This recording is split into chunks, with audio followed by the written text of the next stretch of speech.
여러분, 혹시 보물이 무엇이라고 생각하십니까? 금은 보화 혹은 자식들에게 물려줄 땅 문서입니까? 조선시대 궁궐의 가장 깊숙한 곳에서 평생을 살다 죽어가는 늙은 내시에게는 목숨보다 소중한 보물이 하나 있었습니다. 죽음이 임박하여 거친 숨을 몰아쉬는 늙은 내시가 떨리는 손으로 장롱 깊숙한 곳을 가리킵니다. 양자가 급히 꺼내온 것은 낡고 해진 비단 주머니 하나.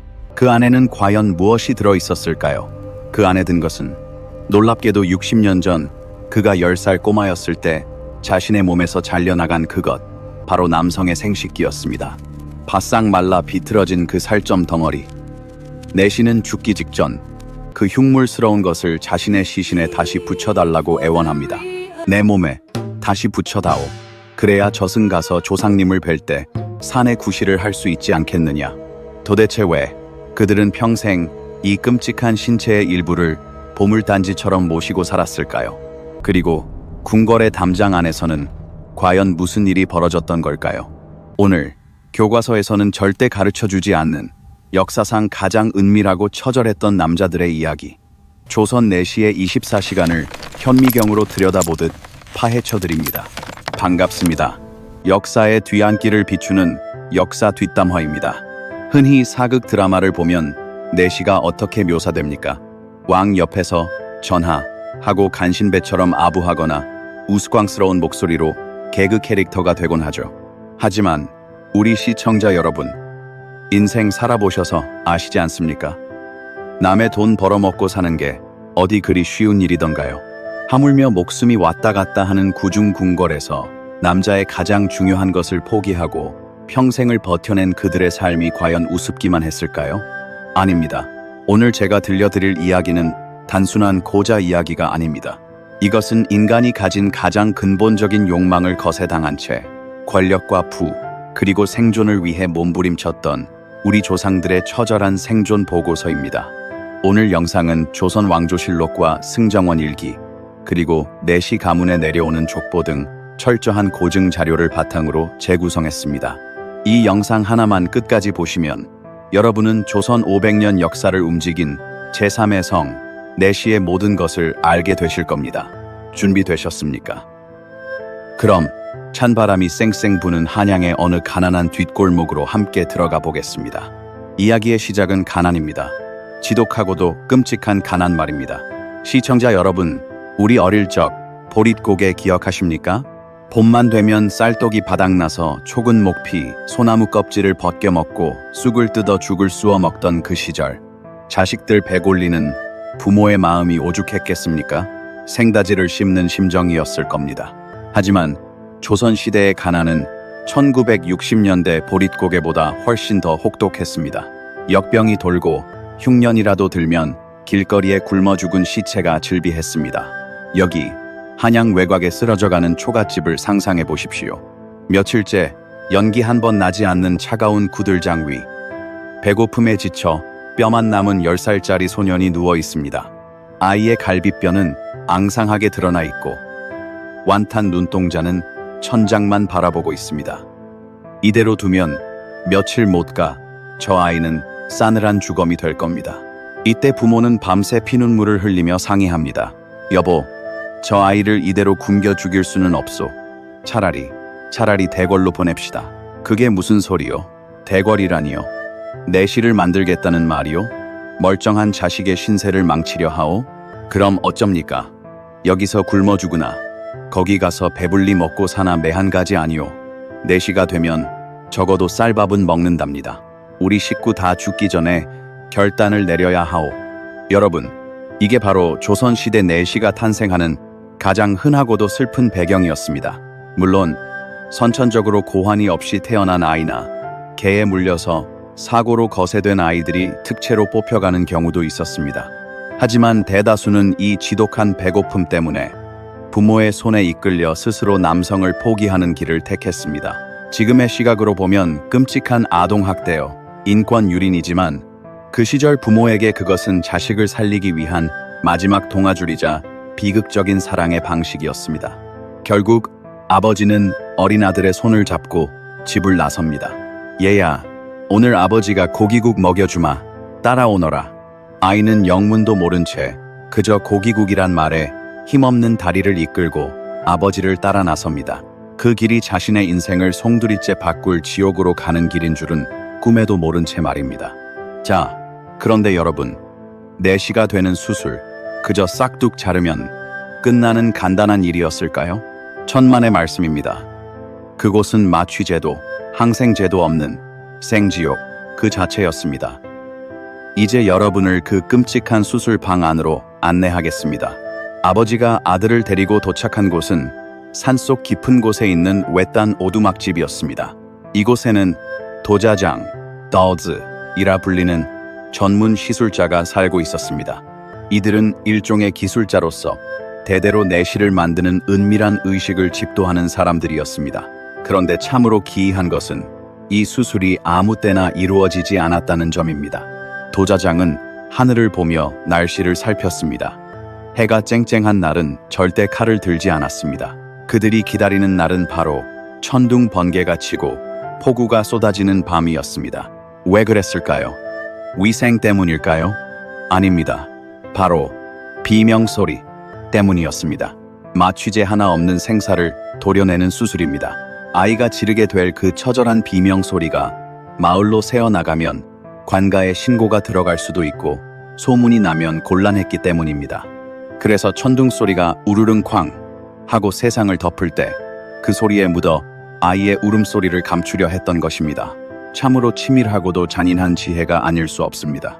드디어 천둥이 치는 밤, 결전의 시간이 다가왔습니다. 방 안 풍경은 말 그대로 공포 그 자체입니다. 창호지 문 밖에는 장대비가 쏟아지고 방 안에는 희미한 호롱불 하나가 일렁입니다. 방 한가운데에는 아이를 묶을 튼튼한 나무 판자가 놓여 있고 옆에는 시뻘겋게 달궈진 숯불 화로, 그리고 날카롭게 간 낫 모양의 칼이 놓여 있습니다. 소독약이요? 그런 건 없습니다. 기껏해야 뜨거운 물 한 바가지와 지혈에 쓸 참기름, 그리고 상처를 지질 숯가루가 전부였습니다. 도자장은 아이의 사지를 밧줄로 꽁꽁 묶습니다. 아이가 고통에 몸부림치다 혀를 깨물 수 있으니 입에는 두꺼운 무명 수건이나 나무 토막을 물립니다. 그리고 마지막으로 아이의 눈을 똑바로 쳐다보며 묻습니다. 이 질문이 아마 아이의 인생에서 들은 마지막 남자로서의 질문이었을 겁니다. 얘야, 이게 마지막 기회다. 이 칼이 지나가면 너는 다시는 자식을 낳을 수도 장가를 갈 수도 없다. 그래도 하겠느냐? 아이는 공포에 질려 눈물이 그렁그렁하지만 문 밖에서 기다리는 아버지의 기침 소리와 굶고 있는 동생들의 얼굴을 떠올리며 고개를 끄덕입니다. 우르릉쾅! 하늘이 찢어질 듯한 천둥 소리와 함께 도자장의 손이 번개처럼 움직입니다.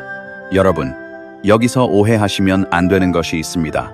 중국의 환관은 고환만 제거하는 경우도 있었지만 조선의 내시는 성기와 고환을 모두 뿌리째 도려내는 방식이었습니다. 그러니 그 고통과 출혈량이 얼마나 엄청났겠습니까? 순식간에 피가 분수처럼 솟구칩니다. 아이는 비명을 지르려 하지만 입에 물린 재갈 때문에 하는 짐승 같은 신음소리만 낼 뿐입니다. 그 짧은 순간 아이는 극심한 고통에 쇼크를 받아 기절해버립니다. 도자장은 능숙한 솜씨로 지혈을 합니다. 차가운 물을 끼얹어 혈관을 수축시키고 달궈진 인두나 매운 고춧가루 섞은 젤을 상처 부위에 뿌려 피를 멈추게 합니다. 상상만 해도 살이 떨리지 않으십니까?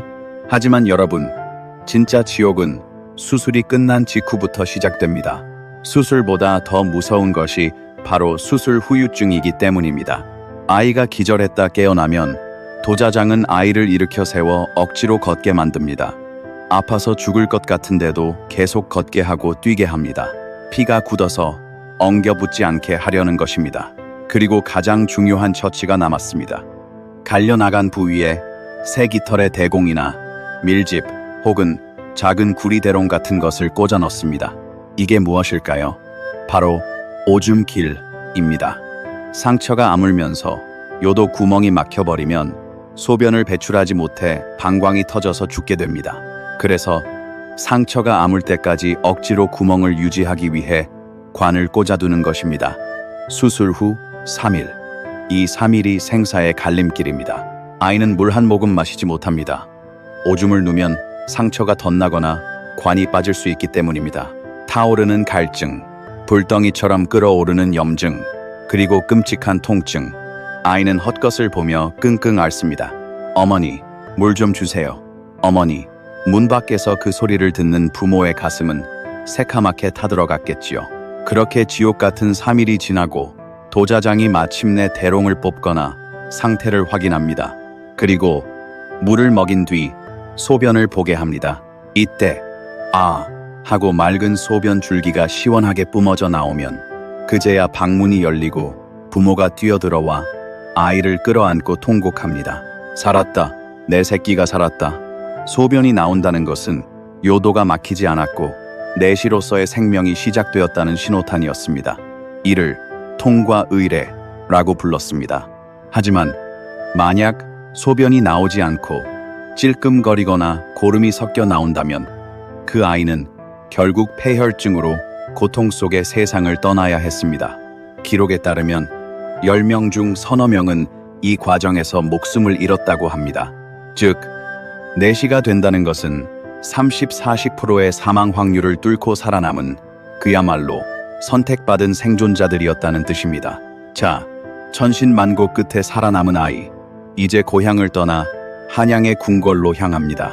하지만 여러분, 몸만 잘라냈다고 바로 내시가 될 수 있을까요? 천만의 말씀입니다.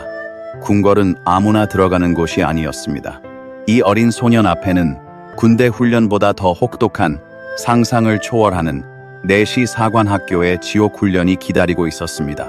그리고 그 과정에서 소년의 몸은 점점 기이하게 변해가기 시작합니다. 수염이 빠지고 목소리가 변하고 여자보다 더 매끈한 피부를 갖게 되는 그 놀라운 신체의 변화. 다음 파트에서는 궁궐 문을 넘은 소년이 겪게 되는 충격적인 변화와 왕의 그림자가 되기 위한 피나는 훈련 과정을 파헤쳐 보겠습니다. 자, 지옥 같은 수술에서 살아남은 소년은 이제 대궐의 문턱을 넘습니다. 흔히들 내시하면 그저 거세된 남자라고만 생각하시지만 의학적으로 볼 때 그들의 몸은 제3의 성으로 재탄생하는 과정을 겪습니다.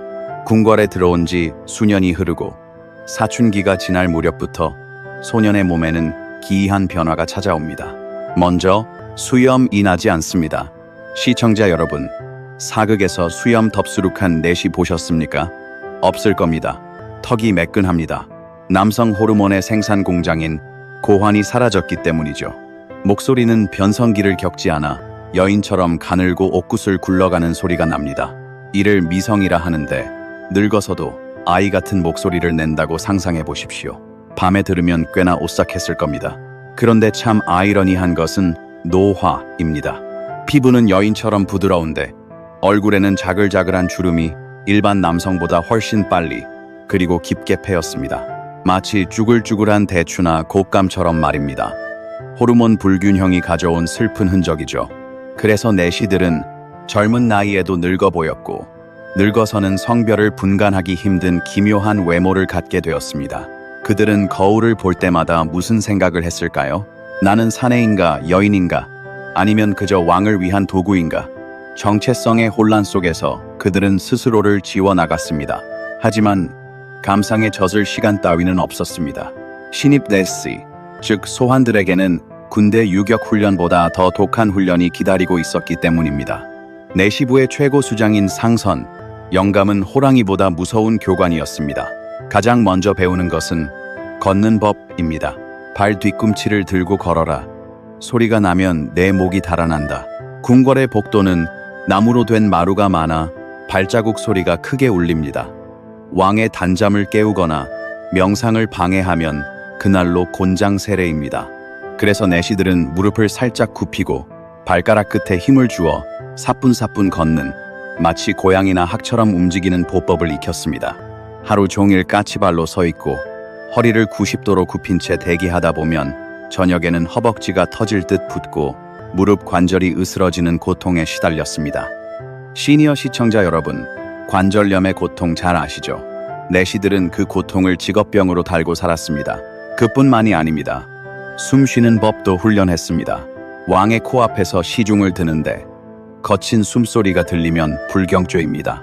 입안에는 항상 박하잎이나 소금물을 머금어 입냄새를 없애야 했고 숨소리조차 들리지 않게 얕고 고르게 쉬는 법을 연습했습니다.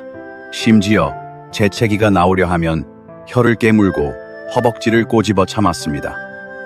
왕 앞에서의 재채기 한 번이 자칫하면 목숨을 위협하는 실수가 될 수 있었기 때문입니다. 이 엄격한 규율을 어기면 어떻게 되었을까요? 내시부 건물 지하에는 그들만의 징벌방이 있었습니다. 실수라도 하는 날에는 선배 내시들에게 끌려가 엎드려 뻗쳐를 하고 피가 맺히도록 매타작을 당했습니다. 거세된 몸이라 체력이 약할 것이라는 편견은 버리십시오. 그들은 생존을 위해 강철 같은 정신력으로 무장된 특수부대원이었습니다. 우리는 그림자다. 그림자는 소리를 내지 않는다. 그림자는 아픔을 느끼지 않는다. 그들은 매일 밤 서로의 상처에 약을 발라주며 이 주문을 외우고 또 외웠습니다. 자, 이렇게 혹독한 훈련을 거쳐 드디어 왕을 모실 자격을 얻게 된 내시. 하지만 여러분, 내시의 업무 중 가장 충격적이고 비위가 약한 분들은 듣기조차 힘든 일이 하나 있습니다. 바로 임금님의 똥을 처리하는 일입니다. 단순히 치우는 게 아닙니다. 그들은 그것을 맛보았습니다. 여러분, 왕이 볼일을 보는 이동식 변기를 무엇이라 부르는지 아십니까? 이름도 참 아름답습니다. 매화틀입니다. 왕의 배설물을 매화꽃에 비유한 것이죠. 하지만 이름이 꽃이라 한들 본질은 배설물 아니겠습니까? 이 매화틀을 관리하는 내시를 복진내관이라 불렀는데 이들의 하루 일과는 상상을 초월합니다. 왕이 여봐라 하고 신호를 보내면 복진내관은 쏜살같이 매화틀을 대령합니다. 틀 안에는 재나 쑥을 깔아 냄새를 줄이고 푹신한 비단을 덧대어 왕의 엉덩이가 배기지 않게 합니다. 자, 여기까지는 할만합니다. 진짜 업무는 왕이 볼일을 마친 후부터입니다. 왕이 자리를 뜨면 내시는 그 따끈따끈한 결과물을 들고 조용한 곳으로 갑니다. 그리고 관찰을 시작합니다. 먼저 색깔을 봅니다. 황금색인지 검은색인지 피가 섞였는지. 그 다음은 냄새를 맡습니다. 시큼한지 구수한지. 그리고 마지막 하이라이트. 내시는 손가락 혹은 대나무 막대기로 변을 조금 찍어 자신의 혀끝에 갖다 댑니다. 으악 하시는 시청자 여러분의 비명소리가 여기까지 들리는 듯합니다. 60대 이상 시청자 여러분, 아무리 직장 상사가 좋아도 상사의 대변을 맛볼 수 있으시겠습니까? 하지만 내시에게 이것은 더러운 오물이 아니었습니다. 왕의 옥체 그 자체였습니다. 맛을 보고 무엇을 알아낼까요? 만약 변맛이 달다면 이것은 큰일입니다. 당뇨, 즉 당시 말로 소갈병이 의심되는 징조이기 때문입니다. 반대로 맛이 쓰다면 간이나 담낭에 열이 있다는 뜻입니다. 내시는 이 미각 데이터를 바탕으로 어이에게 달려가 보고합니다. 오늘 전하의 매화 맛이 약간 달고 끈적합니다. 처방을 내리셔야겠습니다. 이처럼 내시는 왕의 건강을 가장 최전선에서 지키는 인간 진단 키트였습니다. 매일 아침 남의 배설물을 입에 넣으며 그들은 무슨 생각을 했을까요? 구역질이 올라오는 목구멍을 억지로 틀어막으며 이것이 나의 충성이다 라고 최면을 걸지 않았을까요? 내시의 고충은 여기서 끝나지 않습니다. 그들은 밤에도 잠들 수 없는 존재였습니다. 이를 숙직이라 합니다. 왕이 잠자리에 들면 내시는 침전 방문 바로 밖 차가운 마루에 꼿꼿이 서서 밤을 지새웁니다. 혹시나 자객이 들지 않을까, 왕이 악몽을 꾸고 깨지 않을까 귀를 쫑긋 세우고 보초를 서는 것입니다. 겨울밤 살을 애는 칼바람이 문풍지를 뚫고 들어와도 그들은 움직일 수 없었습니다. 졸음이 쏟아지면 허벅지를 꼬집고 혀를 깨물며 버텼습니다. 그런데 여러분, 정말 민망하고도 괴로운 순간은 따로 있었습니다. 바로 왕의 합방, 즉 왕비나 후궁과 잠자리를 가질 때입니다. 왕의 성생활은 개인의 쾌락이 아니라 왕조를 이을 후손을 생산하는 국가적 대사였습니다. 그래서 내시들은 합방 중에도 문 밖에 서서 대기했습니다. 안에서 들려오는 적나라한 소리들, 숨소리, 신음소리.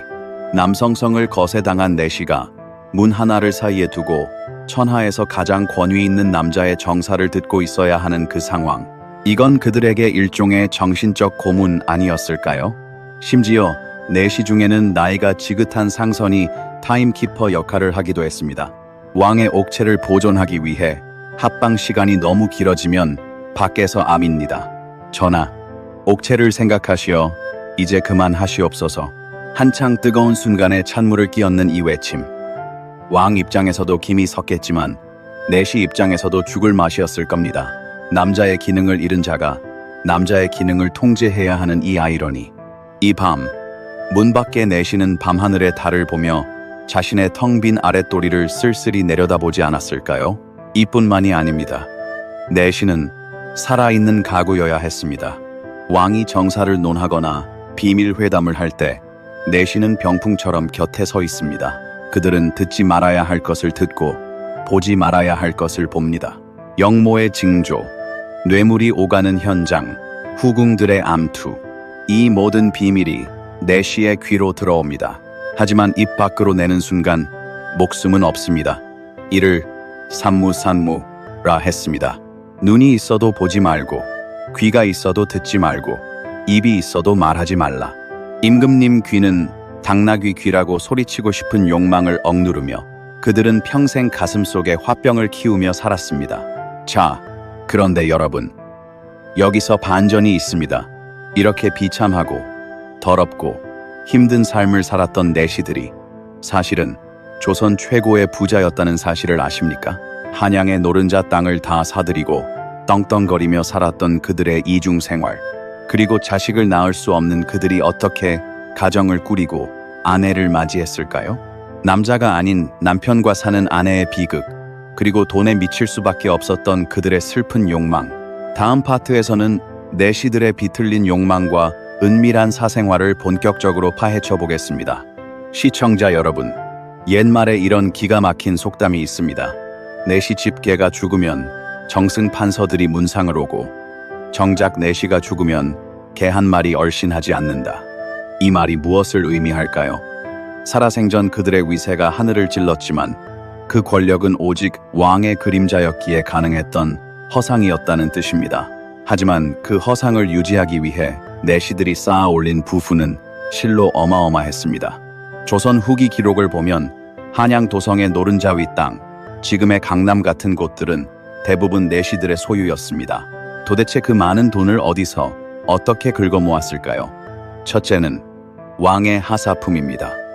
왕의 기분을 잘 맞추거나 위험한 비밀을 지켜준 대가로 받는 금은 보화는 상상을 초월했습니다.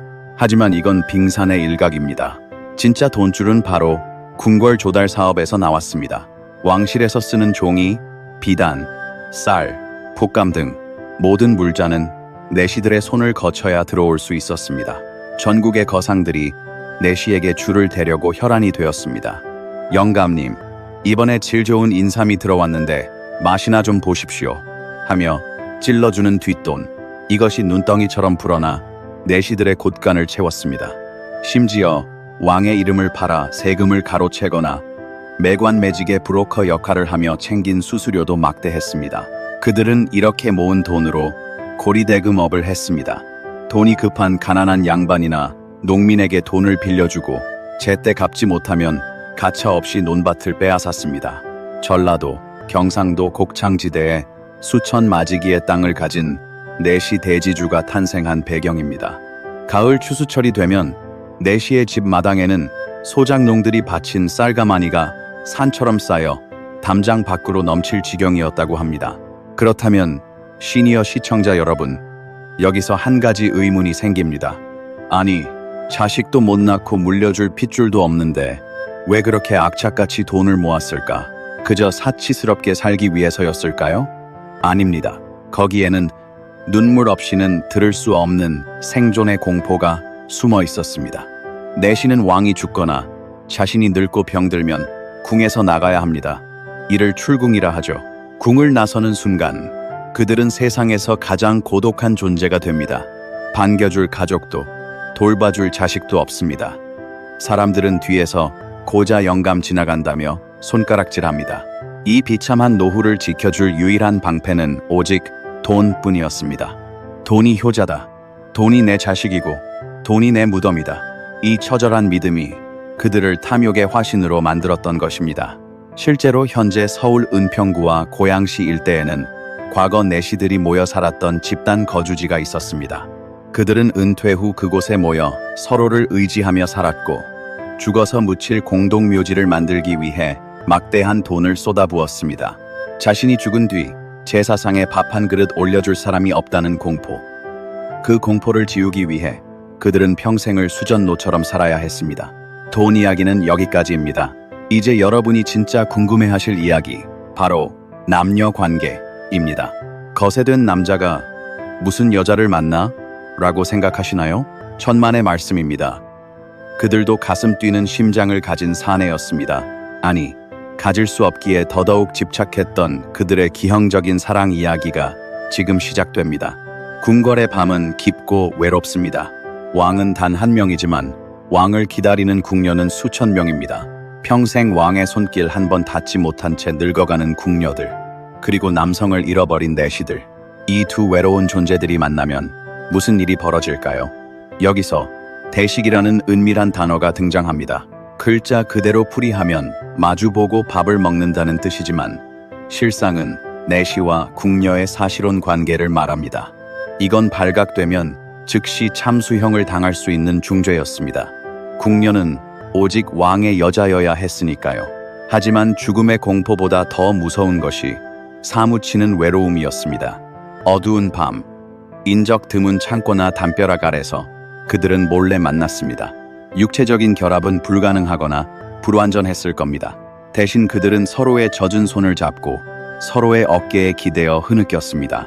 내시는 궁녀를 위해 수라간에서 훔친 귀한 음식을 가져다 주고 궁녀는 내시를 위해 정성껏 버선을 지어주었습니다. 우리는 반쪽짜리들이니 둘이 합쳐야 비로소 하나가 되는구나. 육체적 쾌락보다는 정신적 의지와 연민으로 맺어진 이 관계는 차가운 궁궐 바닥에서 서로를 데워주는 유일한 난로였습니다. 조선 왕조실록에도 세종대왕 시절 내시와 궁녀가 사랑을 나누다 걸려 처벌받았다는 기록이 수두룩합니다. 하지 말라고 해도 목숨 걸고 하는 것, 그게 바로 사랑 아니겠습니까? 하지만 이보다 더 충격적인 것은 내시가 궁 밖에서 정식으로 결혼을 했다는 사실입니다. 중국의 환관들은 결혼이 금지되었지만 조선의 내시들은 가정을 꾸리는 것이 허용되었습니다. 심지어 아내를 맞이하는 것이 부와 권력의 상징이기도 했습니다. 그렇다면 누가, 도대체 어떤 여인이 내시에게 시집을 왔을까요? 대부분 몰락한 양반가의 딸이나 가난한 평민의 딸들이었습니다. 친정 부모 입장에서 생각해 봅시다. 찢어지게 가난해서 온 식구가 굶어 죽게 생겼습니다. 그런데 돈 많은 내시가 중매쟁이를 보내 제안합니다. 내 며느리가 되면 평생 비단 옷 입고 쌀밥 먹게 해주겠소. 그리고 자네 집 빚도 다 갚아주겠네. 부모는 눈물을 머금고 딸을 팝니다.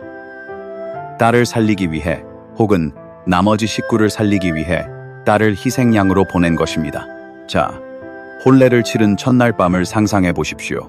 화려한 원삼을 입고 족두리를 쓴 어린 신부, 그리고 그 맞은편에 앉은 내시 남편. 신랑은 겉모습은 남자지만 이불 속 사정은 그렇지 못합니다. 어색한 침묵이 흐르고 촛불이 타들어갑니다. 내시는 신부에게 무엇을 해줄 수 있었을까요? 어떤 기록에 따르면 내시는 아내의 옷고름조차 풀지 못하고 밤새 한숨만 쉬다 돌아 누워 잤다고 합니다. 반대로 자신의 결핍을 감추기 위해 변태적인 행동을 하는 경우도 있었습니다. 성적인 행위 대신 아내의 몸을 꼬집거나 깨물고 엽기적인 도구를 사용하여 성적 만족을 얻으려 했다는 야사의 기록들은 읽는 이의 등골을 서늘하게 합니다. 이 결혼 생활의 가장 큰 비극은 바로 의처증이었습니다. 내시 남편은 자신이 채워줄 수 없는 남성성을 아내가 밖에서 찾을까봐 병적으로 두려워했습니다. 아침에 궁궐로 출근할 때면 아내가 밖으로 나가지 못하게 대문을 밖에서 자물쇠로 꽁꽁 잠갔습니다. 심지어 저녁에 퇴근해서는 아내의 몸을 검사하거나 집안에 남자가 다녀간 흔적이 없는지 샅샅이 뒤졌습니다. 오늘 누구를 보았느냐? 장사꾼 놈과 눈이 마주쳤느냐? 남편의 열등감은 아내를 향한 폭력으로 변질되기 일쑤였습니다. 어느 내시의 아내가 남긴 것으로 추정되는 한글 편지에는 이런 내용이 있습니다. 나는 살아있는 과부요. 창살 없는 감옥의 죄인이다. 남편은 밤마다 내 곁에서 울거나 화를 내니 이 지옥이 언제쯤 끝날고 비단 옷을 입고 기름진 음식을 먹었을지언정 그녀들의 마음은 숯검정처럼 타들어갔을 것입니다. 남자가 아닌 남자 곁에서 여자로서의 행복을 거세당한 채 살아야 했던 내시의 아내들. 그녀들 역시 시대가 낳은 또 다른 피해자가 아니었을까요? 하지만 이런 비정상적인 가정에서도 그들이 포기할 수 없었던 것이 하나 있었습니다. 바로 자식 농사입니다. 씨가 없는데 어떻게 자식을 낳느냐고요? 그래서 그들은 아주 특별하고 기이한 방법으로 가족을 만들었습니다. 피 한 방울 섞이지 않았지만 그 어떤 핏줄보다 진하고 끈끈했던 그들만의 가족 탄생 비화. 여러분, 양세계보라는 말을 들어보셨습니까? 내시가 내시를 낳는 것이 아니라 내시가 내시를 입양하여 대를 잇는 족보입니다. 다음 마지막 파트에서는 고자가 고자를 양자로 드리는 기막힌 사연과 죽음을 앞둔 내시가 마지막으로 행했던 눈물겨운 의식, 보물주머니의 봉합 과정을 보여드립니다. 그리고 영상의 시작에서 던졌던 질문, 왜 그들은 죽어서라도 남자가 되고 싶었는가에 대한 가슴 먹먹한 해답을 제시하겠습니다. 절대 놓치지 마십시오. 시청자 여러분, 우리 한국 사람들에게 족보가 얼마나 중요한지 굳이 말씀 안 드려도 아실 겁니다. 피는 물보다 진하다라고 하지요. 그런데 조선에는 피보다 진한 먹물로 맺어진 가족이 있었습니다. 바로 내시들의 가문입니다. 내시들은 생물학적으로 자식을 낳을 수 없습니다. 씨가 없으니까요. 하지만 그들은 그 누구보다 자식에 집착했습니다. 왜냐? 유교 사회인 조선에서 제사 지스를 지내줄 아들이 없다는 것은 죽어서도 배를 텄는 무연고 귀신이 된다는 끔찍한 사형 선고였기 때문입니다. 그래서 그들은 아주 독특한 생존 전략을 택합니다. 바로 나와 똑같은 처지의 아이를 아들로 삼는다는 것입니다. 내시는 내시를 낳지 못하지만 내시를 입양할 수는 있었습니다. 주로 어릴 때 거세되어 궁에 들어온 어린 소환들을 눈여겨보다가 똘똘하고 인물 좋은 녀석을 골라 양자로 드립니다. 이 관계는 참으로 기묘합니다. 아버지는 아들의 고통을 누구보다 잘 압니다. 자신이 겪었던 그 칼날의 공포, 궁궐 생활의 서러움, 밤마다 찾아오는 뼈저린 외로움을 아들도 똑같이 겪어야 하니까요. 그래서 내시 아버지의 교육은 친아버지보다 훨씬 더 혹독했습니다. 너는 사내 구실을 못하니 머리라도 좋아야 살아남는다. 궁궐에서 쫓겨나면 개만도 못한 취급을 받는다. 악착같이 버텨라. 아버지 내시는 아들의 종아리에 피가 맺히도록 회초리를 들며 궁중 예법과 처세술을 가르쳤습니다.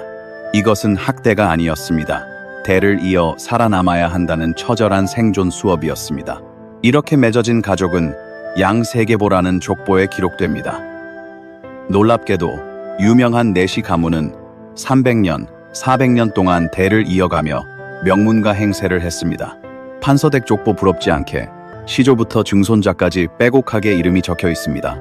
비록 피 한 방울 섞이지 않았지만 거세라는 공통의 상처 트라우마로 묶인 이 가족의 유대감은 상상을 초월했습니다. 아들 내시는 아버지 내시를 극진히 모셨습니다. 궁에서 퇴근하면 늙은 아버지의 발을 씻겨드리고 아버지가 돌아가시면 3년상을 치르며 피눈물을 흘렸습니다. 세상 사람들이 고작길이 무슨 제사냐, 씨 없는 수박들이 가족놀이 한다며 손가락질하고 비웃어도 그들은 똘똘 뭉쳐 자신들만의 성을 지켰습니다. 어쩌면 그들은 서로에게서 자신의 과거와 미래를 보았기에 더 필사적으로 서로를 끌어안았던 건 아닐까요? 자, 이제 이야기의 처음으로 돌아가겠습니다. 영상 시작 부분에서 늙은 내시가 죽기 직전 꺼내들었던 그 비단 주머니. 이제 그 안에 든 것이 무엇인지, 그리고 그것을 어떻게 하는지 밝힐 시간입니다. 평생 권력을 누리고 막대한 부를 쌓았던 내시에게도 어김없이 죽음의 사자가 찾아옵니다. 숨이 턱 밑까지 차오른 늙은 내시는 마지막 힘을 짜내어 양자에게 유언을 남깁니다. 내 약물을 가져오너라. 약물, 즉 남자의 성기입니다. 수십 년 전 폭우가 쏟아지던 그날 밤, 도자장의 칼에 잘려나간 자신의 신체 일부, 그 핏덩이 같은 살점을 그들은 버리지 않았습니다. 소금에 절이고 당나무 종이로 겹겹이 싸서 기름을 먹인 비단 주머니에 넣어 평생을 장롱 깊숙한 곳이나 몸에 지니고 다녔습니다. 왜 그랬을까요? 단순히 추억 때문에? 아닙니다. 여기에는 우리 민족의 뿌리 깊은 사상, 신체발부 수지부모, 셴티파푸셔츠푸무가 깔려 있습니다. 부모님이 물려주신 몸을 훼손하지 않는 것이 효도의 시작이다. 내시는 이미 거세를 함으로써 부모에게 씻을 수 없는 불효를 저지른 죄인입니다. 하지만 죽어서 저승에 갈 때만큼은 다시 온전한 모습으로 돌아가고 싶었던 겁니다. 내가 저승 문턱을 넘을 때 조상님들이 너는 왜 고추가 없느냐 물으시면 어찌 답하겠느냐. 내 비록 살아서는 반쪽짜리였으나 죽어서는 온전한 사내로 흙으로 돌아가고 싶다. 임종을 지키던 양자 내시는 울면서 주머니를 엽니다. 그 안에는 60년, 70년의 세월을 견딘 바짝 마른 육포 조각 같은 것이 들어있습니다. 양자는 당나무 풀이나 명주실을 이용해 아버지의 차가운 시신 아래 그 조각을 정성껏 붙이거나 꿰맸습니다. 이 의식을 봉합이라 불렀습니다. 시니어 시청자 여러분, 이 장면을 한번 상상해 보십시오. 평생을 멸시받으며 내시라는 꼬리표를 달고 살았던 80세 노인.